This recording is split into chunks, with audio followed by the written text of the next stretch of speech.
Breaking news చూస్తున్నాం. తెలంగాణలో సంచలనం సృష్టించిన ఫోన్ ట్యాపింగ్ కేసులో సిట్ విచారణ కీలక మలుపులు తిరుగుతుంది. ఈ క్రమంలో మాజీ మంత్రి హరీష్ రావు విచారణ అనంతరం దర్యాప్తును అధికారులు మరింత వేగవంతం చేశారు.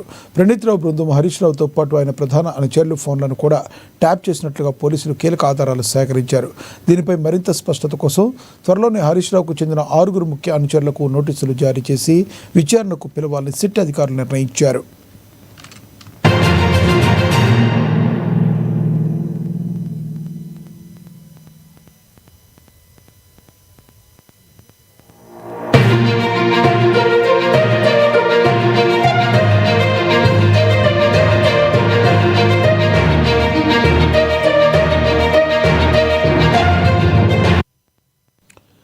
అయితే విచారణ సందర్భంగా పోలీసులు సంధించిన ప్రశ్నల పట్ల హరీష్ రావు విభిన్నంగా స్పందించారని సిట్ అధికారులు తెలిపారు.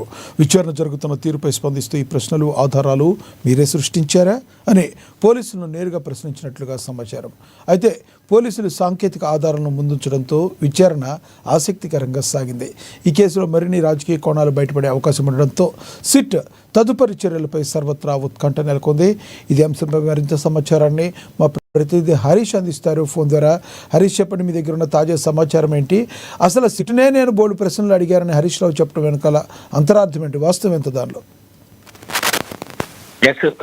ఇదైతే తెలంగాణలో సంచలనం సృష్టించిన ఫోన్ ట్యాపింగ్ కేసుకు సంబంధించి కూడా నిన్న మాజీ మంత్రి బీఆర్ఎస్ కీలక నేత హరీష్ రావుకి సంబంధించి కూడా సిట్టు విచారణ చేసింది. సుదీర్ఘంగా 7 గంటల పాటు కూడా ఆయన విచారణ చేసిన నేపథ్యం అయితే కావచ్చు. ఇంకా ఈ ఫోన్ ట్యాపింగ్ సంబంధించి కూడా ఇప్పుడు సిట్టు బృందం వేగవంతం చేసిన నేపథ్యం అయితే కనిపిస్తోంది. ఎప్పటికైతే దీన్ని పులిస్ స్టాప్ పెట్టాలంటూ కూడా సిట్ ఇప్పటికే కేసుకు సంబంధించి కూడా నోటీసులు సర్వ్ చేస్తున్న నేపథ్యం అయితే కనిపిస్తా ఉన్నది. నిన్న సుదీర్ఘంగా హరీష్ రావుకి సంబంధించి కూడా ఏదైతే విచారణలో పలు అంశాలపైన కూడా కీలకంగా సిట్టుకు సంబంధించి కూడా సేకరించిన నేపథ్యం అయితే కనిపిస్తుంది. ఎందుకంటే ఏదైతే సిట్టు బృందం హరీష్ రావు విచారణ చేస్తున్న క్రమంలో ఆయన కొన్ని అంశాలకు సంబంధించి కూడా ఒక వైట్ పేపర్లో ఆయన ఏదైతే సిట్టు ప్రశ్న అడుగుతుందో దానికి సంబంధించి కూడా ఆయన దాన్ని రాసుకోవడం జరిగింది. వీటన్నిటికీ కూడా సిట్టు గమనిస్తూ వచ్చిన నేపథ్యం కావచ్చు. ఇక పూర్తి స్థాయిలో ఏదైతే హరీష్ రావుకి సంబంధించి కూడా తన ఫోను ట్యాపింగ్ గురైనట్టుగా కూడా సిట్ ఎప్పుడైతే హరీష్ రావు ముందుంచిందో ఆయన షాక్ గురైన నేపథ్యం అయితే కనిపిస్తా ఉంది. ప్రధానంగా 2018 అసెంబ్లీ ఎన్నికల తర్వాత కొన్ని నెలల పాటు హరీష్ రావుకి సంబంధించి కూడా ఫోన్ను నిరంతరాయంగా కూడా ట్యాపింగ్ చేయబడ్డది. ఏ తేదీలో ఏ సమయాల్లో ఎవరెవరితో హరీష్ రావు కాంటాక్ట్ అయ్యారు, ఆయన అనుచరులకు సంబంధించి కూడా హరీష్ రావుతో కాంటాక్ట్ అయ్యారు, వాళ్ళు మాట్లాడుకున్న సంభాషణలకు సంబంధించి కూడా పూర్తి ఆధారాలతో సహా అయితే సిట్టు బృందం నిన్న హరీష్ రావు ముందుంచిన నేపథ్యం కావచ్చు. హరీష్ రావుకి సంబంధించి కూడా తన ఫోన్ కూడా ట్యాపింగ్ అయినట్టుగా కూడా షాక్ గురైన నేపథ్యం అయితే కనిపిస్తా ఉంది. ఇక ప్రణీత్ రావు టీం కి సంబంధించి కూడా ప్రత్యేకంగా 2018 ఎన్నికల తర్వాత హరీష్ రావు కదలికపై నిఘా ఉంచినట్టు దర్యాప్తులో తేలింది.